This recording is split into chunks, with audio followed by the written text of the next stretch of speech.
জানেন তো, জীবনটা না খুবই আনপ্রেডিক্টেবল।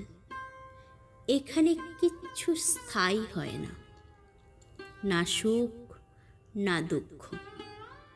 মানুষ মানুষকে বুকে টেনে নিতে যেমন খুব একটা ভাবে না, তেমনি ছুঁড়ে ফেলে দিতেও হাত কাঁপায় না। জীবনে আসলে সেটাই ঘটে, যেটা আমাদের কপালে লেখা থাকে। তবু এসব অপ্রত্যাশিত বিষাক্ত অনুভূতির মাঝে কিছু সুখ থাকে, যা আমাদের মুখে হাসি ফোটায়, বাঁচার স্বপ্ন দেখায়। ভাগ্য তো আমরাই বিধাতার কাছ থেকে চেয়ে আনি, তাই না? অতটাও কঠিনভাবে